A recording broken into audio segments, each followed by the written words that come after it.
Is building a dinosaur theme park as fun as it sounds? We'll let you know if this game is dynamite. This is our review of Dinosaur World.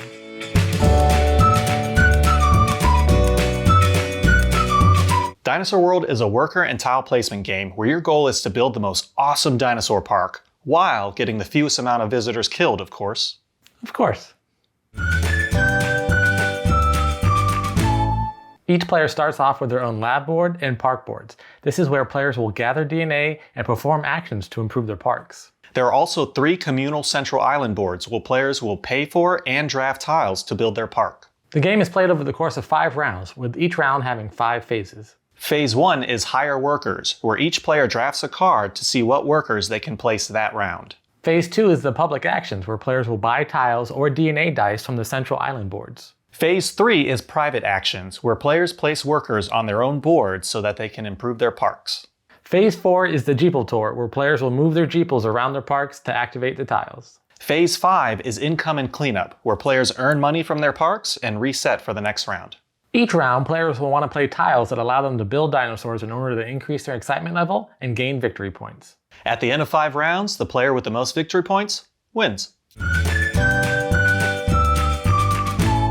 Dinosaur World is another game by Pandasaurus Games. We love a lot of their games, including Dinosaur Island, which was the precursor to this game. One of the things that separates this from Dinosaur Island and really helps it be a lot more user-friendly are all of the visuals. There's a lot of artwork on all of the tiles, and there are a lot of dinosaur meeples that you use while playing this game. So what we ended up getting was the Kickstarter version. So we got like these metal coins, which are really cool. They have like little Triceratops skulls, T-Rex skulls. Even the little dinosaur meeple or pieces have little stickers on them, different shapes. So, you know, you got your T-Rexes, your Velociraptors, your Stegosaurus, but all unique. So when you buy a dinosaur paddock to put the dinosaurs in, you know, like, oh, okay, you know, this is the Stegosaurus one. So let me grab all my Stegosauruses and put them in here. We highly recommend that if you can find this, get it, because I think it's worth it. It was really nice, rather than just generic pieces and, you know, plastic or cardboard coins and the nondescript dinosaurs. I think this really helps it. Also because I really love dinosaurs. This game does have a lot of high quality pieces though. I love the dual layer lab boards. When you're putting your cubes on here to keep track of how much DNA you have, you're not afraid of it shifting and falling off like some of the player boards that come in other games. And I love how easy it is to keep track of everything because it goes 1 to 10. And then if you go above 10, then you just add a little cardboard piece down here at the bottom, and you can increase your threat level and your security level, and you can keep going up. So it's a really well-designed board. The mechanics of the game are reminiscent of Dinosaur Island. If you play Dinosaur Island, you'll be able to jump right in this and have no problem. There are some differences, but the basic idea, and especially the basic way to form a strategy of get your dinosaurs, build your dinosaurs, get victory points, have the most victory points and win, that's still all there. They just added a few things to really make it a little bit more immersive. They did also add a couple mechanics like the Jeeple. So in Dinosaur World, you have the Jeeple, and once you build your park, in your own little world, you go around and visit and like collect things here and there if you can. And I think that tactile function of it really adds to the game better than Dinosaur Island. This game also has a new mechanic with the tiles that you're playing. So you're going to place either dinosaur paddocks or attractions or special buildings in your park. So this is your park and you're going to place the tiles and it's going to grow. So each round you can choose a new path for your Jeeple, and as you add new tiles you may get better benefits or benefits that work in this round that didn't work in the last round or they'll work in the next round. So you can really build your park strategically knowing, okay, this round I'm going to hit up that one, that one, and that one. The next round I'm going to hit up that one, that one, and that one. And it's all going to add to your excitement and add to your victory points in the end. This really does remind me of like Roller Coaster Tycoon or Sim City or something like that, right? Because you're building, but then people can die. I mean, I know people could do that in Dinosaur Island, but this one, it was a bit more real because you're like, oh no, my park. Oh, if I do a carnivore, I'm gonna have to roll the dice and more people might die than if I do like a omnivore or herbivore dinosaur. And every time someone dies, you have to collect one of the death tokens. And at the end of the game, they subtract from your total. I like one question while we were playing was like, well, can you get rid of this? It's like, no, you can't undie them. Like, they dead. They also added a worker drafting sort of mechanic where you have the cards and it'll tell you what workers you get to use. Unlike games like Paladins where the workers can only be placed in certain areas or something like that, these workers can be placed anywhere. You just get a bonus for using them according to their colors. So on your player board, you can place this worker anywhere, but if you place this green worker who's an administrator on the VC funding, you get an extra $1 when you place it there. So he can be used for anything. However, he gets a bonus if you use it on that spot. The same thing with the yellow, purple, and the blue worker as well. I would say it's a pretty heavy game and it's probably not for young kids. The box says 13 and up. Even though it's dinosaur related, it's cute. The artwork is cutesy. It's made for kids. Nothing's really too violent, even though you have death tokens. It's just a skull and crossbones.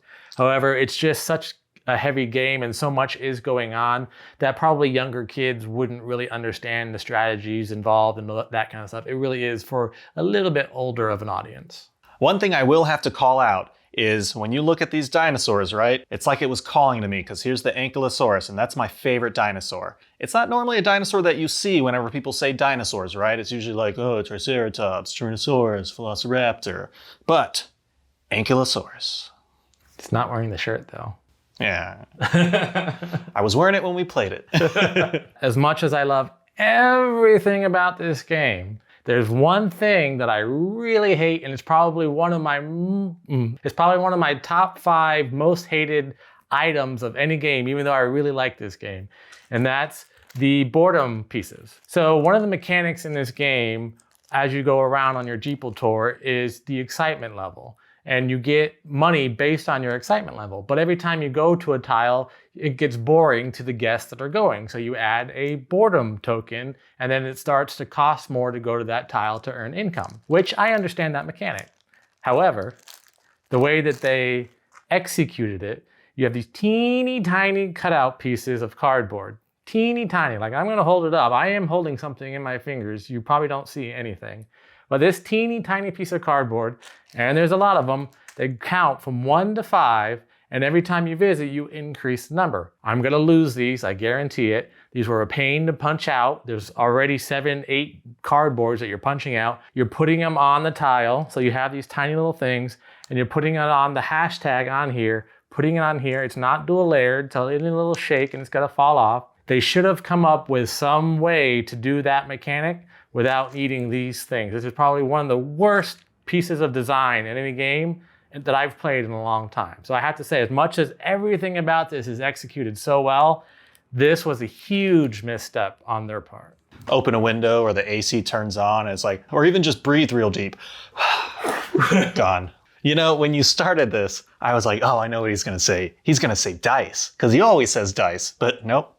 No, I did not see where that was going at all. Because these dice aren't important to the game. You roll the dice and that's what you can draft during the game as far as gaining more DNA. So these dice really aren't that important. But this was, and again, it's not the mechanic of the action. It's the actual way of performing the mechanic of the action. Like just off the top of my head, you could easily just make it round based. Like whatever round you in, you minus that from your excitement level, and then that's how you get there. And you wouldn't need these. And they worked on this probably for years, and they couldn't come up with something better than this. Sorry to harp on it, but it's annoying.